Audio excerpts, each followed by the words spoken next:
Hello and welcome to this edition of Ways of Working with AI. I'm Amaresh Tripathy. I'm one of the managing partners of Oxa AI.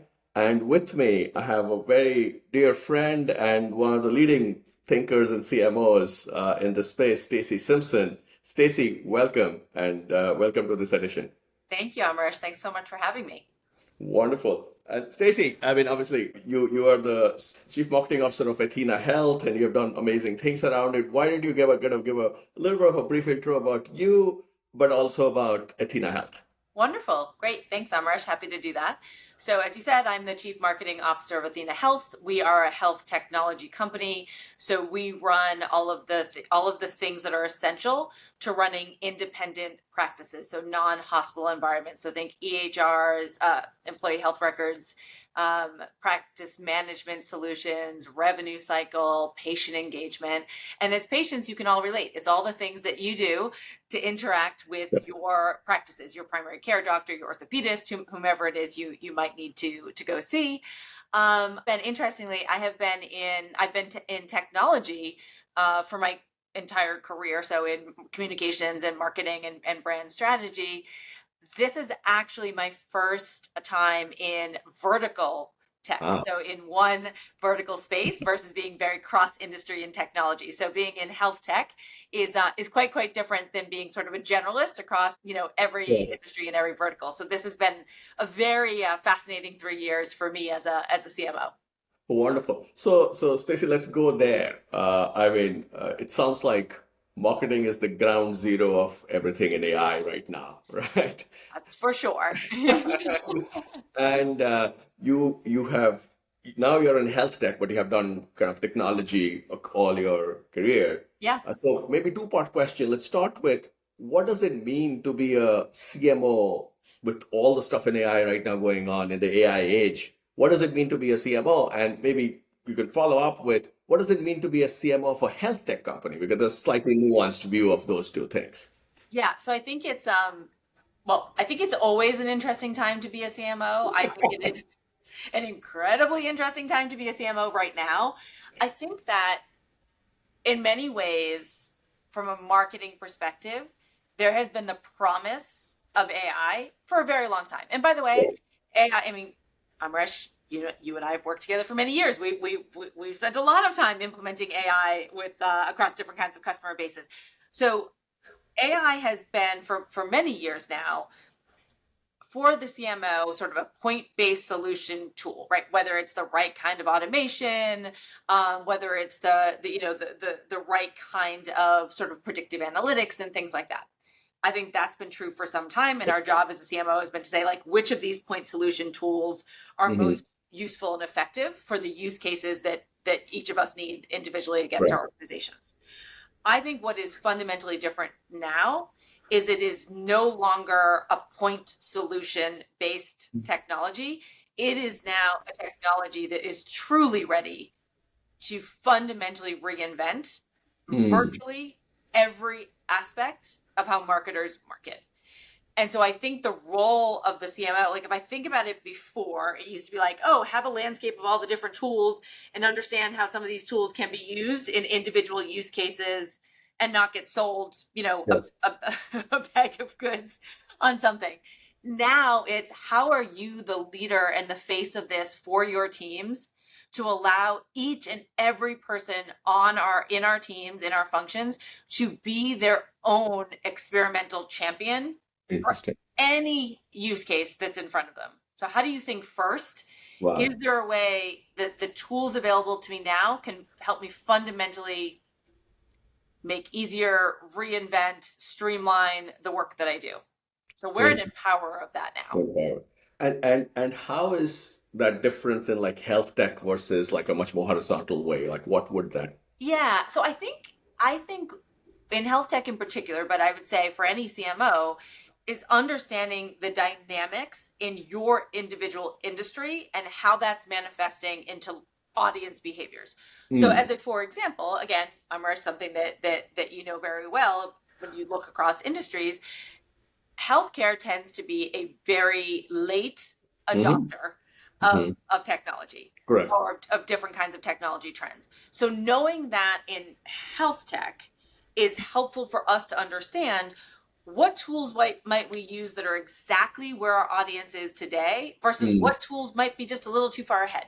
Like a mm, for example is in some spaces, the way people search right now, right? So yeah, using generative AI, using large language models, in some industries, that means that brands' websites are getting you're materially you're less right, traffic than they used to. right. That's not where we are today, Mm, but seeing it in other industries gives us an opportunity to know it's yeah. coming and Uh, prepare for it. So I think you just got to make sure you're not too far ahead of your own audience based I on where see. you are in what, whatever industry you're in. Got it. And then, Stacy, I mean, you worked with it's like kind of in health tech is also sold mainly to B2B, and I mean, in your case, like small and medium Yeah. businesses Yeah. rather than kind of large enterprises. How is that? Is that there's any complexity or layer there? Yes, it creates loads of complexity. And Yeah. so we are focused on, again, non-hospital environments, but that is anything ambulatory. So to Yeah. your point, Amresh, at the lowest end of our market, this might be a one or two doctor practice. Hmm. At the highest end of our market, it is a very massive enterprise buy. Think of some of Yeah. your biggest sort of health system type environments that are non-hospital based, though frankly they may have hospitals and they may have outpatient, and anything that's outpatient would be in our wheelhouse. As a marketer, we have to understand the sophistication and the buying personas everywhere in that spectrum. So Yeah. all the way at the lowest end of the market, that is almost a B2C buy. Because if you think about Correct. it, these people are experts in being Yeah. physicians. For this They're not yes. experts in healthcare IT, and they frankly only think about it every 7 to 8 years when they may or may not have to switch. Yeah. Versus like any other enterprise buy, you've got entire buying teams, you've got people whose entire job it is to be Right. up with the latest technologies and the trends happening in the space. So we've got to calibrate across that entire spectrum. Perfect. So how does AI come in? Like, I mean, I know you've always been a forward thinking chief marketing officers ever since I've known you, and you've kind of experimented with technology in very unique ways. What are you doing right now with AI for your teams? Yeah, so a lot is the very, very short answer. We are using it across many different categories. And again, I would say it ranges from, I don't want to call it tried and true, but already creating some real muscle around it, to things that are still very experimental for us. So I'll give you some examples. Sure. So content creation, primarily copy-based content creation, Mm-hmm. that is being used. Generative AI is being used widespread across our team.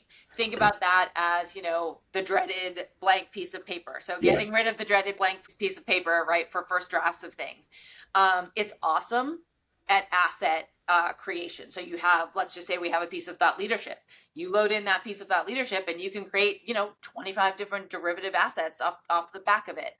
Copy editing. So those things, I would say that is already widespread, and Got it. across all aspects of our teams, people are using that within their jobs. Areas that like we've started to dig into as a for example is large language model optimization, right? So the next gen of Mm. SEO, right? So for those of us Right. who are around the wild, wild west of search Yeah. engine optimization, Yeah. we're in that world now for AEO or AIO, right? So any Yeah. type of answer engine optimization work, Right. and there's a variety of it.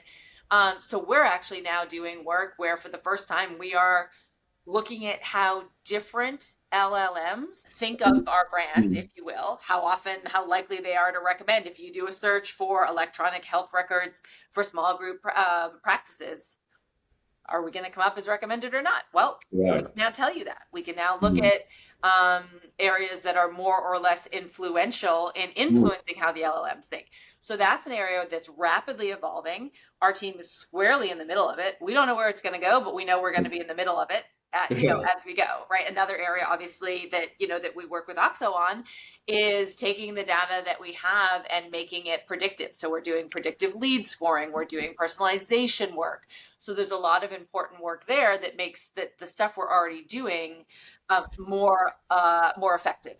And then Right. I'd say the things that are a little bit more experimental for us still today are content creation that is less copy based and more creative in nature.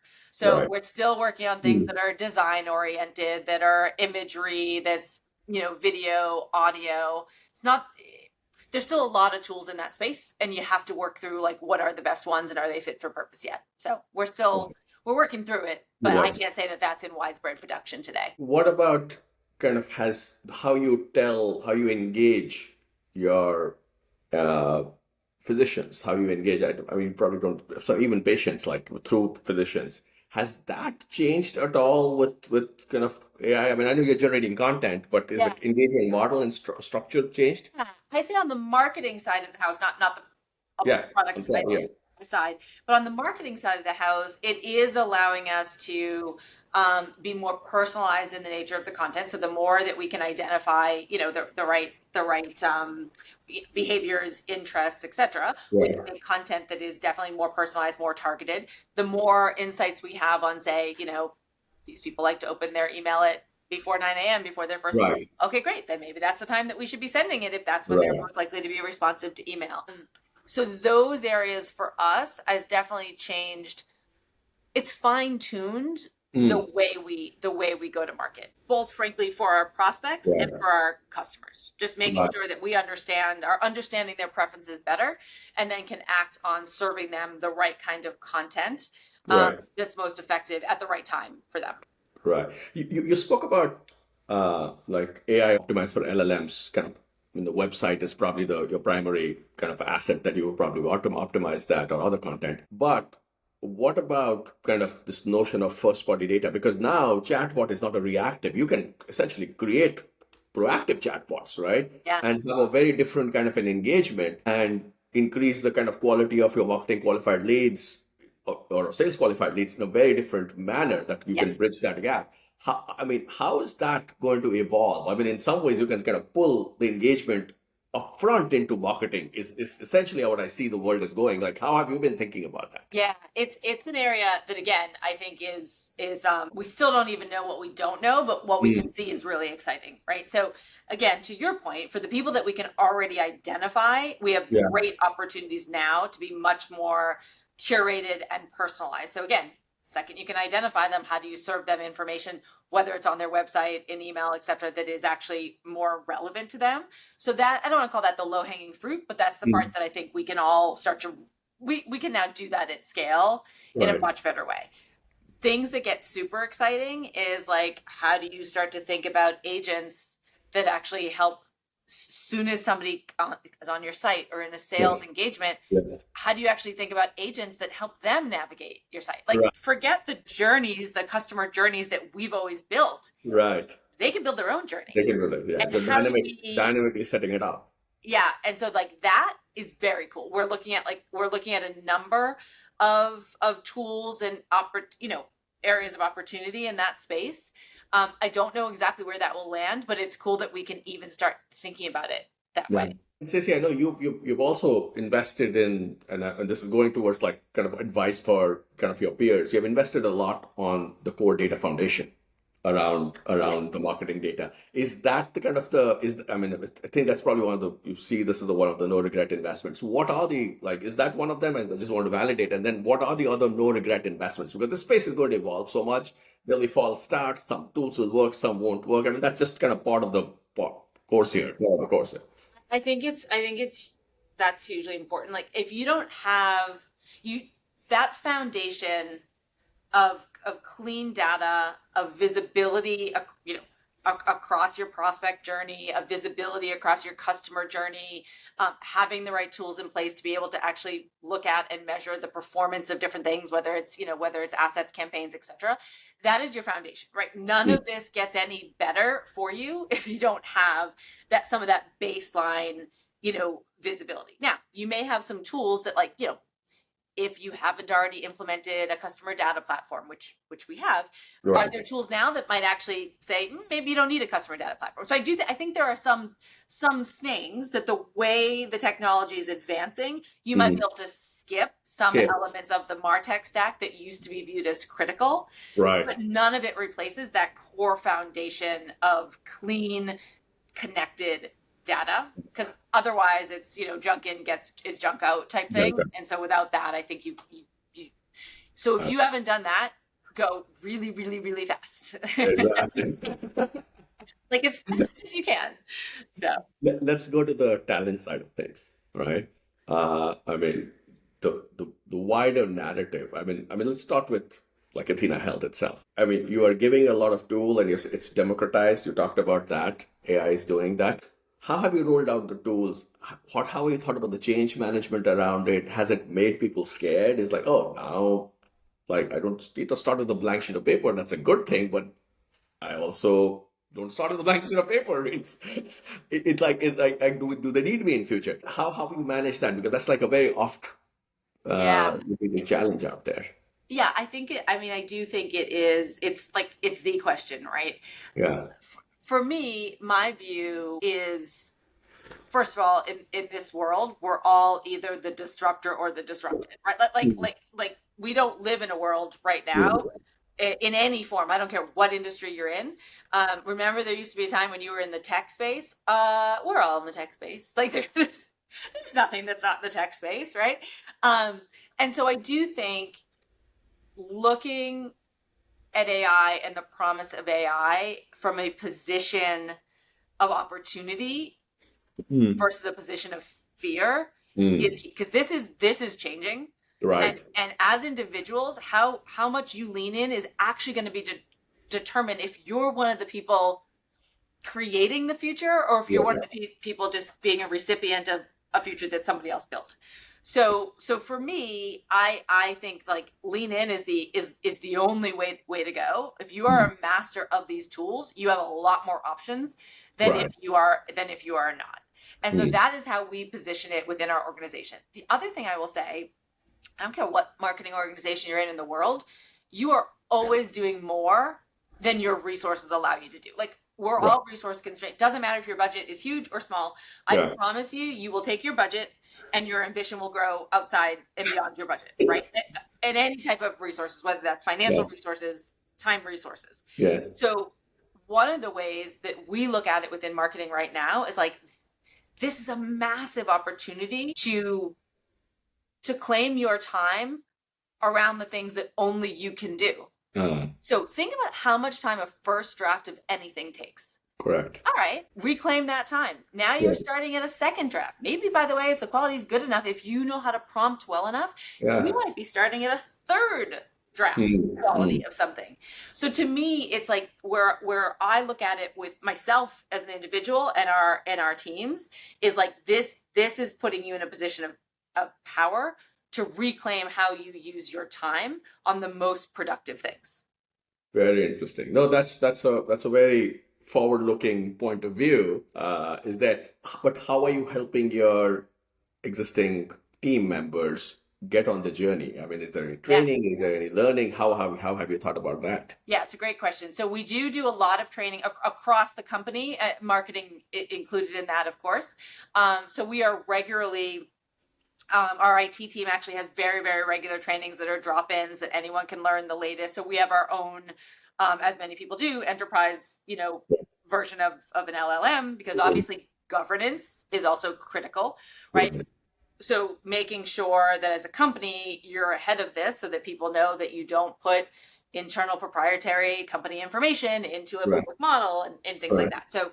So it's important for us at the leadership level of the company, and then of course as the technology enablers, like with IT, is to be the people that are front-footed on giving our teams the tools to do it. Otherwise, enterprising people, as they should, will go out and figure out how to use their own sets of tools. So training, centralized training, is very important, and then lots of celebration of experimentation within the rules of governance, right? So if we find a new tool or a new thing, great. The first thing we do is we take Yeah. it to IT and legal and go, great, now tell us how to use something like this Right. within our environment in a way that is, protected and follows all the rules, but allows us to experiment. Right. Is there one or two skill set that you would think about if it's a new marketer or a marketer who's kind of trying to get into AI that would Yeah. be important for them? So I think prompt engineering Yeah. as a baseline for every single one of us Right. is like, there is no job almost on earth right now that cannot benefit from better prompt engineering. So I think that's just like, to me, that's just a baseline of entry. Like there Right. isn't anyone we hire at any level of the organization right now that we don't ask about, well, what are you seeing in AI that's making you excited? What tools do you use? Like you just want to hear, are Right. people conversant in, are they afraid of it or are they embracing Right. it? Are they experimenting? Are they, so I think first of all, it's a baseline in any conversation I certainly find myself in with talent at any level. I think prompt engineering is a baseline skill. And then I think increasingly, I'm going to call it like the next level of skills, like the ability to build agents. So there's the ability to use agents, Yeah. which every single one of us will need to do. Yeah.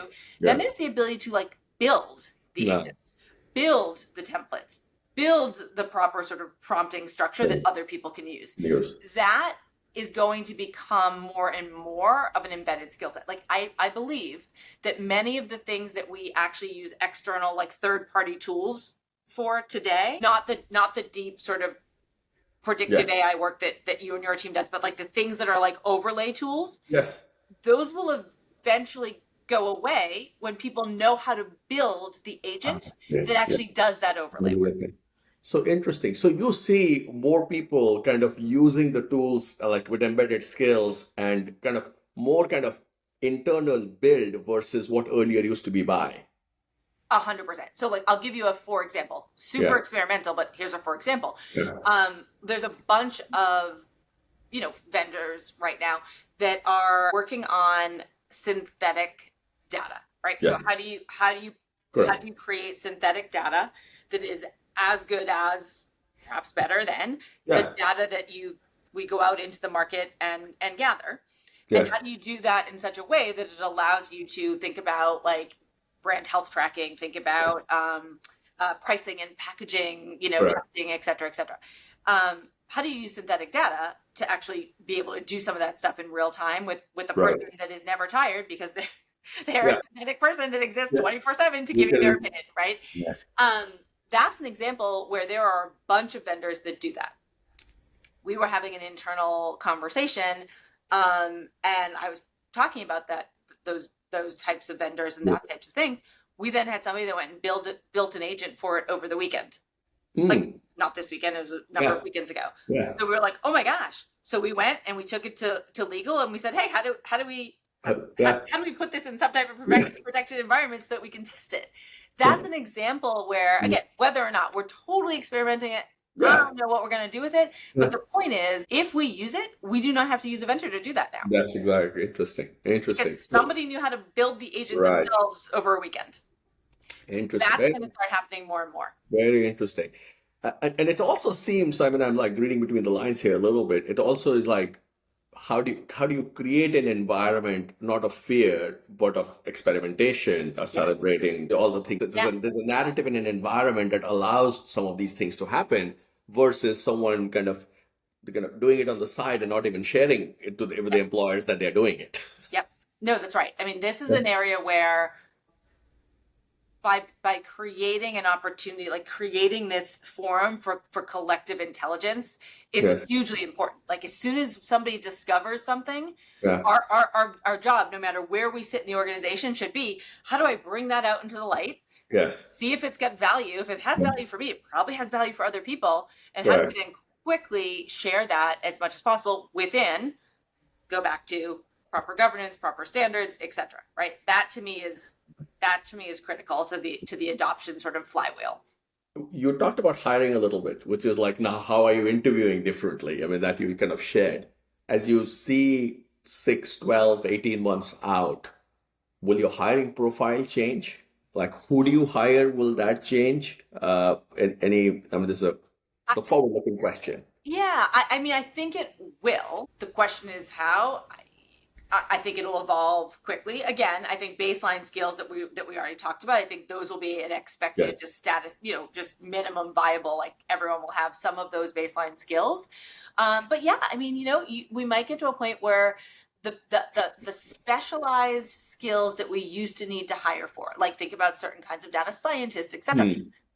Those types of skills, if the tools can do those types of skills, it'll be less about that very specialized niche skill and more about the what do you do We'll with do the it. insights and intelligence that comes off it. So I'm not saying there'll be no data scientists in the world. Yeah, I'm yeah, saying, well, what is the complexion of their work maybe shift to as a yeah. for example? But probably more breadth versus depth. It Yeah, seems like yeah. more and more people you look for are people who have more depth, Yes, breadth. Yeah. if you democratize Yeah. what used to be a finite, like rarefied set of skills, if those are now democratized by a tool, it's all the things that sit on top of that become the focus area. Very interesting. One final question for you, as a CMO of a health tech company or a CMO, like what do you wish existed? And second part question, what are you most excited about in next 12 months in this AI space? Yeah, I mean, well, we would certainly love a roadmap that shows you all the different areas that you need to be thinking about.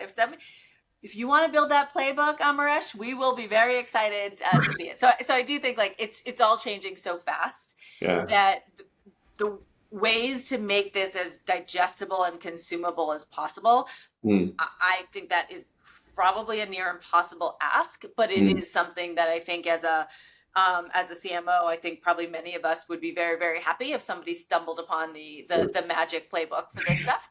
I know it doesn't exist yet, but really looking at how to make this stuff more consumable. I also think as far as like what's exciting, Yeah. I think what's exciting and terrifying all at the same time Yes. is like if I think about LLMs and I think about sort of optimizing for LLMs, like we are moving towards a world where someday marketers will build websites almost entirely for the LLM. Well, they are interesting. So Yeah. not for the viewer. Yeah. Think about all the things we optimize around the user journey, the customer journey, the Yeah. prospect journey, the career seeker journey, whatever it is, right? Yeah. We'll be optimizing for how LLMs are going to find the information, say from your sites, extract it. Maybe you'll never go to certain types of websites. Maybe you'll only go to a certain kind of website once you've already made all your decisions. You have to actually say transact there or Yes. contact a person. Who knows? But that to me is very, very exciting because as a marketer, if we're not building sort Right. of our digital presence for say people, Yeah. but machines, Yeah. what does that do to how you build? So Yeah. that is my kind of mind blowing area as far as Yeah. I'm concerned, but Yeah. exciting and also like, whoa, what's that going to be? And what a place to end that conversation with like just a mind-blowing perspective of in a way how you are thinking about it. Yeah. Stacey, always so much pleasure to just kind of chat with you, just kind of just riff with you in terms of what's actually happening in the space and technology and how you're bringing it all together. Uh, Thank you so much for sharing, and this was a lot of fun. Thank you. No, it was great. I appreciate you having me.